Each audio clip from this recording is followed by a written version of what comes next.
N'gabo had always dreamed big, even though he came from a place that gave him very little. His village, Tiranda, was the kind of place where dreams often died before they even started. The roads were dusty, the people were tired, and the only thing that flew were the birds and the planes that passed overhead. N'gabo would stop and stare at those planes, imagining himself sitting inside, flying far away to a better life. He used to tell his siblings, "One day, I'll be up there too." But as years passed, those dreams began to fade. His father had been lost to the sea, taken by a storm that left nothing behind but an old boat and a broken family. His mother did everything she could, but raising 5 children alone was like trying to catch rain with bare hands. At 28, N'gabo had already tried his best. He farmed under the scorching sun, traded goods in nearby markets, and even acted in local plays just to earn a little money. But nothing changed. There was always more hunger, more waiting, more disappointment. Then came a stranger with a dangerous idea. He wasn't offering a job. He was offering a way out. "Marry someone with papers," he whispered. "Get your documents, and then go chase your dream." It wasn't legal, it wasn't right, but it was tempting. N'gabo wanted more than anything to help his family, to be someone, to escape the life that kept holding him down. He didn't jump at the offer right away. He wrestled with it. But one night, he saw his youngest sister crying herself to sleep on an empty stomach, and his heart broke. That was the night he said yes. Through the agent, he was introduced to Zuena. She wasn't what he expected. She was calm, quiet, and carried sadness in her eyes. Zuena had lived in Haleborough all her life but never felt like she belonged there. People barely noticed her. She worked hard, lived simply, and had long given up on fairy tales. But deep down, she still craved something, someone. So when the chance came to marry a stranger, for reasons neither romantic nor pure, she agreed. Not because she was desperate, but because she was lonely. Their agreement was simple: no love, just business. He'd get his papers, she'd get a small allowance. That was it. But what they didn't know was that this fake arrangement would soon become the beginning of something real, something unexpected, something neither of them saw coming. Destiny, it seems, had its own plan. Zuena's life in Haleborough was quiet, almost invisible. She lived in a small, weathered apartment on the edge of the city, where the buildings looked tired and the streets whispered stories of survival. That area was known among immigrants as the African Quarter, where people from different countries carried their hopes and wounds in silence.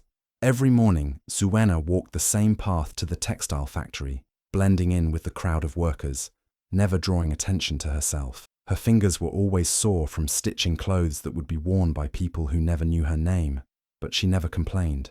She was used to being overlooked. Her only family was her aging aunt back in Malaya village, the woman who raised her after her parents passed.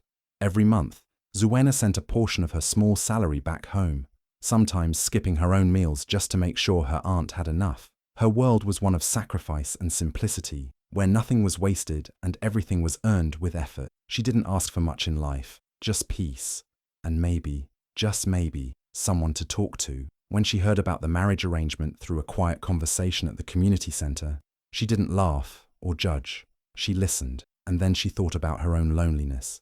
She thought about the silence in her apartment, the way her bed felt too big, and how no one asked her how her day went. The deal seemed strange, but manageable. She wasn't looking for love anyway, just company, even if it was temporary. Meeting N'gabo was like meeting a shadow with a heartbeat. He didn't speak much, but his presence was heavy. He carried sadness like a backpack, always weighing him down. Yet, there was something in his eyes, like a fire that refused to die, no matter how much the world poured water on it. Zuena didn't fall for him, not yet, but she felt something stir, a quiet connection, like two forgotten souls recognizing each other in the dark.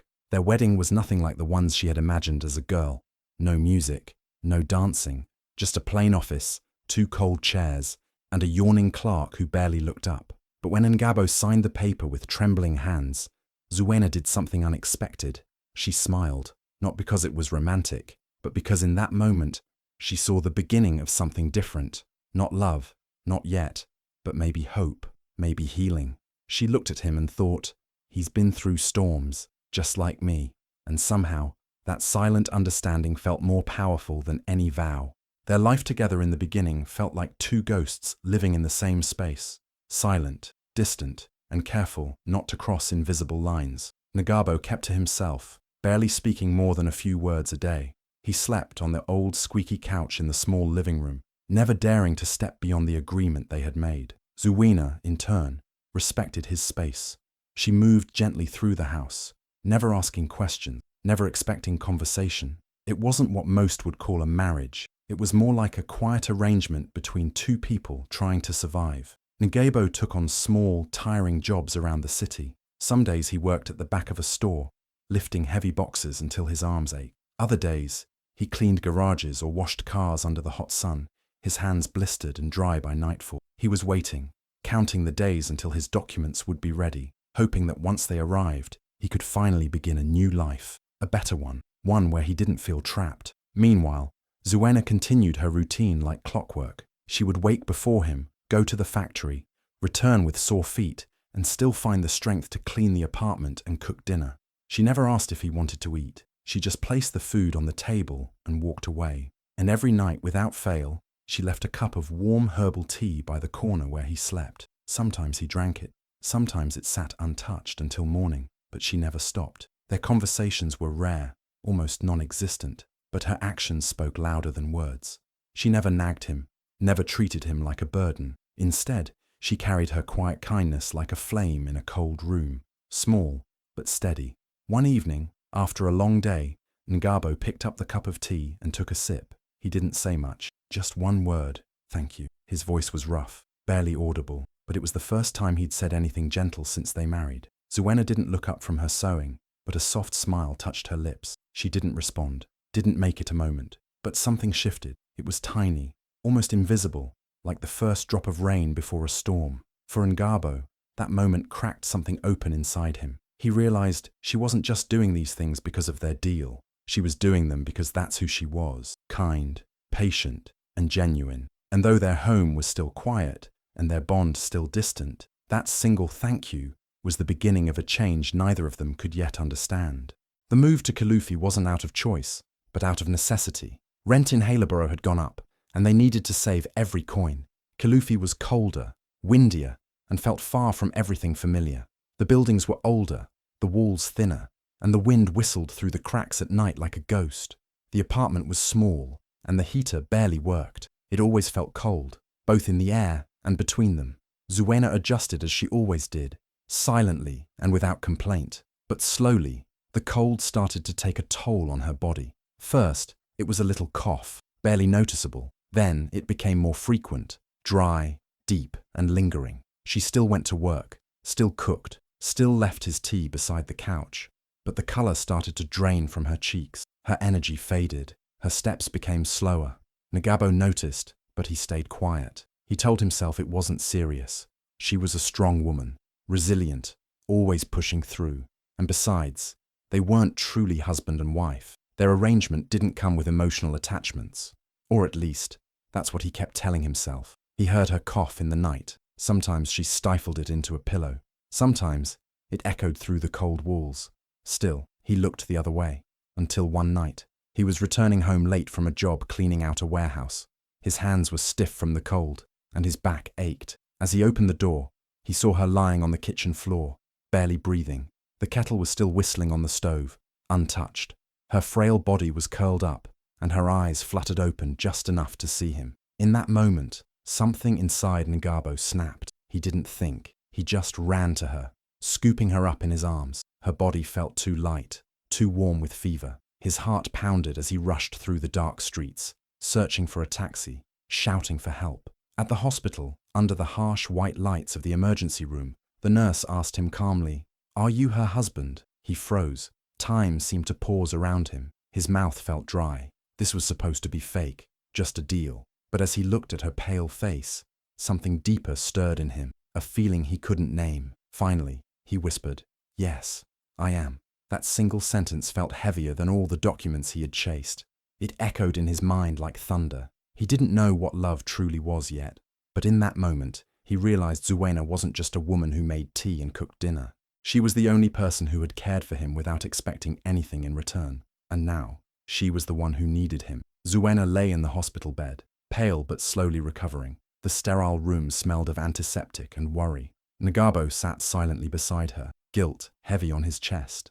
For days, he hadn't left her side. He watched the rise and fall of her chest, the soft flutter of her eyelids, the slight twitch of her fingers, but nothing had prepared him for what the nurse revealed one quiet morning. "She's been doing more for you than you know," the nurse said softly, her eyes kind. "She used her own money, your allowance, to buy your winter boots, didn't she tell you?" N'gabo blinked. He hadn't even thought about where the boots had come from. He had just worn them.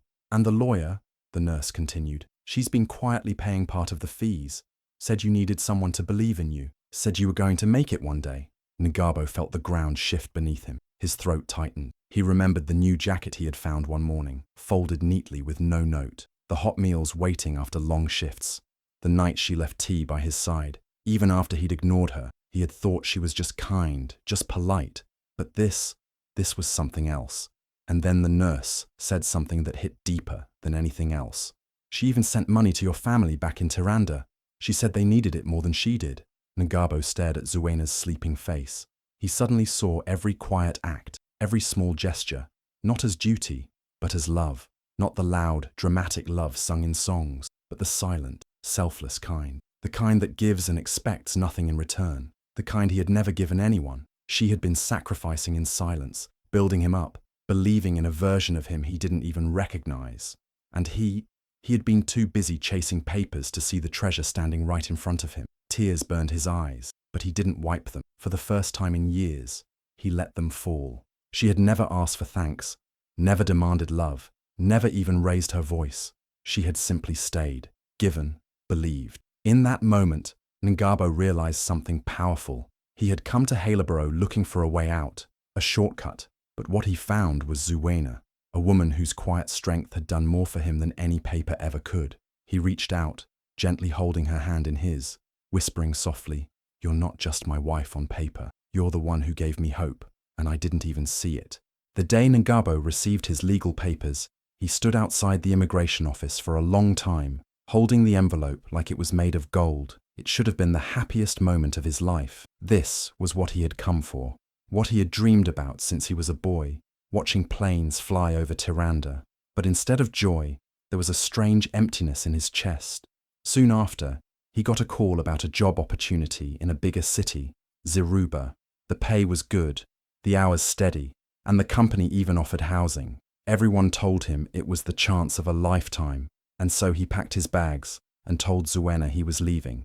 She didn't cry, she didn't beg. She only looked at him with those calm eyes and said, "Be well, N'gabo."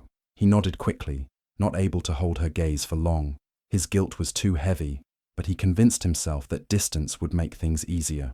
Ziruba was fast and shiny. The apartment was cleaner, the clothes nicer, the people louder. N'gabo cut his hair, bought new shoes, and walked the streets like he had finally made it. He sent money back to Zuena as promised, on time, every month, but the visits never came. He told himself he was too busy, that he was still adjusting, that she would understand, and she never called to complain. She never asked for more. In Ziruba, N'gabo tried to move on. He went on dates, met women who laughed at his jokes and called him handsome. They wore makeup and perfume and talked about vacations and careers. But something was always missing. None of them made tea without being asked. None of them left him food when he worked late. None of them saw through his silence the way Zuena did. He would lie awake some nights, staring at the ceiling, remembering the way Zuena used to hum while cooking, the way she never needed to be loud to be present, the way her quiet sacrifices had built him up when he was at his lowest. But still, he stayed away. Even with his new life, something inside him remained the same. His heart, no matter how dressed up in new clothes or polished with success, was still tangled in the memory of a woman who never asked for anything, but gave him everything. And in chasing the dream, he began to wonder if he had left behind the only part of it that was ever real. Months had passed, and N'gabo was living what many would call a dream life. Good job, nice apartment, freedom. But every night, when the city lights dimmed and the noise faded, something inside him felt painfully quiet. It was during one of those empty evenings that he checked his mailbox and found a letter, handwritten, the paper thin and slightly stained. The return address read, Malaya Village. He opened it with trembling hands. It was from Zuwena's aunt. The words were simple but heavy. Zuena was very sick. She had left Halebro quietly, returned to Africa, and was now spending her final days in the place she once called home. The aunt didn't ask him to come. She only thought he should know. N'gabo didn't think twice. He packed a bag, booked the first flight, and boarded the plane with a heart full of panic and regret. The same skies he once dreamed of flying through now felt like a tunnel pulling him toward a truth he had tried to ignore. When he arrived in Malaya village, the sun was soft, the wind gentle, and everything moved slowly, like life was holding its breath. Zuena was lying on a simple bamboo bed under a large mango tree. Her frame was thinner, her skin pale, but her eyes still held that quiet fire. He walked towards her, and for a moment, he froze. He couldn't believe this was the same woman who once left tea by his bedside, who carried both his burdens and her own, without ever asking for help. "You came," she whispered, her voice weak but steady. "I'm sorry," he said, his voice cracking. His knees gave way and he sank beside her bed. She smiled softly, the corners of her lips barely moving. "You don't owe me anything, N'gabo." But he shook his head, tears finally escaping. "No, Zuena, I owe you everything. You gave me a life when I had nothing. You believed in me when I didn't even believe in myself." She reached out, her hand trembling, and touched his cheek. "I never expected anything in return. Just wanted you to find your wings." And in that moment, with the sun setting behind the mango tree and the leaves rustling like whispers from the ancestors, N'gabo finally saw the truth, not just in her words, but in her tears. They weren't of pain, they were of peace, a peace that came from loving without conditions, a peace that came from giving without regret. And as he held her hand, he realized Zuena had been the dream all along.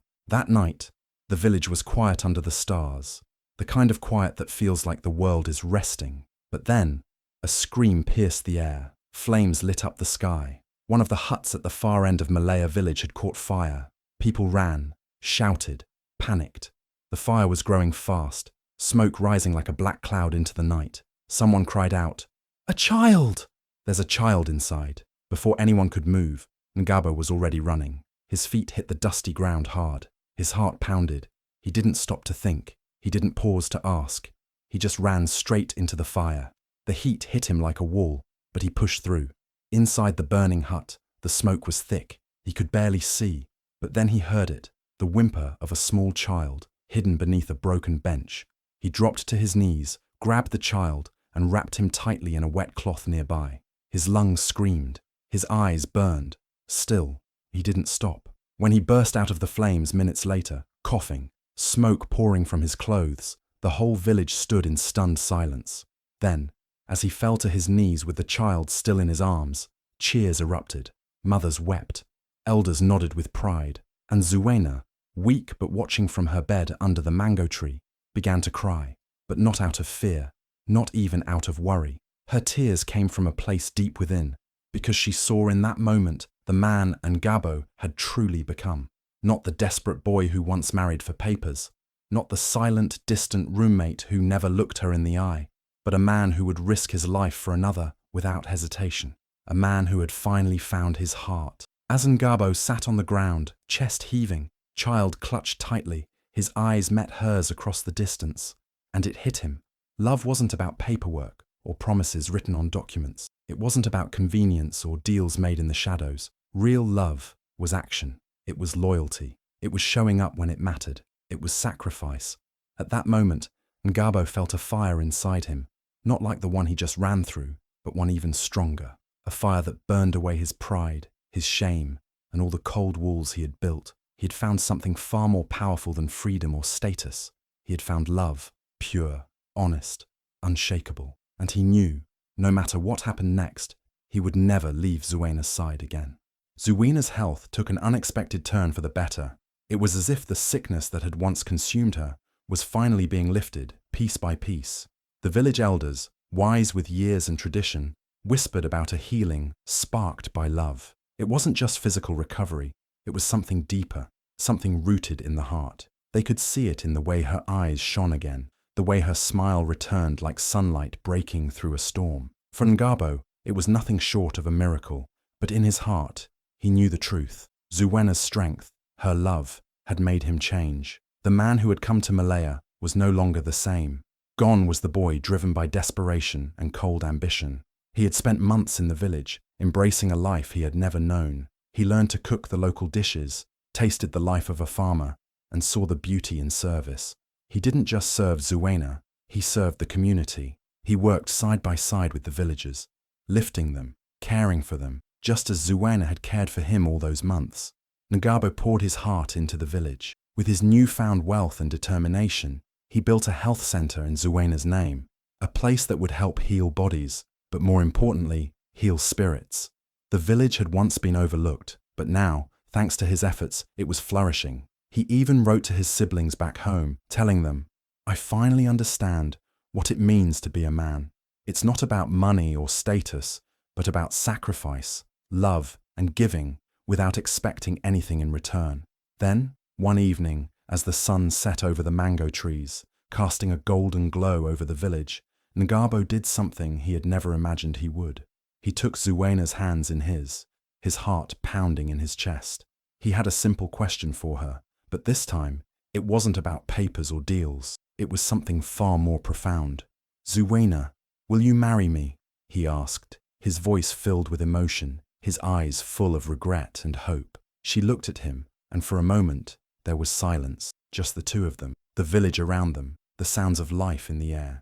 Zuena's eyes sparkled as she smiled softly. She had never seen him more real than in that moment, more genuine, more human than he had ever been. "Yes," she said, her voice steady. "Yes, I will marry you." This time, it wasn't for papers. It wasn't for anything other than love. And in that moment, both their lives changed forever. What had started as a deal, a transaction, had transformed into a union of hearts, a bond that was now unbreakable. They had both learned the most important lesson, that love was not something you sought out for your own gain, but something you nurtured with care, patience, and selflessness.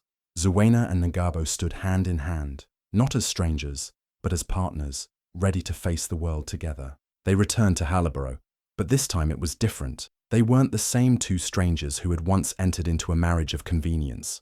They had become something far deeper, soulmates. Their connection, once built on a deal, now bloomed into something pure, something real. N'gabo, now transformed, began speaking at community centers.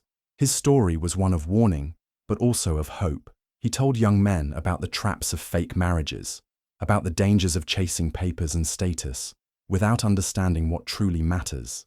He spoke of the emptiness that comes with living a life driven by selfish ambition, and how he had learned that real love, true, selfless love, was the greatest gift one could ever receive. His message resonated, inspiring others to seek deeper connections rather than fleeting desires. Meanwhile, Zuena poured her heart into her work. She opened a fabric store, not just to make a living, but to share her story with the world. She designed prints that told tales of strength, resilience, and the beauty of overcoming hardship. One of her best sellers was called The Wounded Lion, a print that symbolized the journey of healing, struggle, and strength. It was a design inspired by her own journey, the quiet flame that had burned through her pain, her sacrifices, and ultimately, her love. When people came into her store and asked, "What changed you?" N'gabo's answer was always the same. "I married her for papers, but she gave me purpose. She taught me what love really means." It was a simple truth, one that had taken him years to fully understand, but when he spoke it, it resonated with everyone around him. Zuena had not just changed his life, she had saved it. Together, they had created a new life, one built on the foundation of love, trust, and mutual respect. Zuena, once quiet and overlooked, had lit up not just N'gabo's world, but the world of everyone she touched. Her strength, her kindness, her ability to love without expectation. These qualities had transformed a man who once sought to escape into someone who now sought to give back. And so they lived, together, side by side, not just as husband and wife, but as two souls intertwined by fate, love, and the lessons they had learned along the way. Sometimes, we chase freedom in the wrong places. We think that the key to a better life is found in papers, wealth, or status. But true freedom, the kind that sets us free in the most profound way, is found in the heart that teaches us love. Zuena had shown N'gabo that love isn't about transactions, it's about purpose.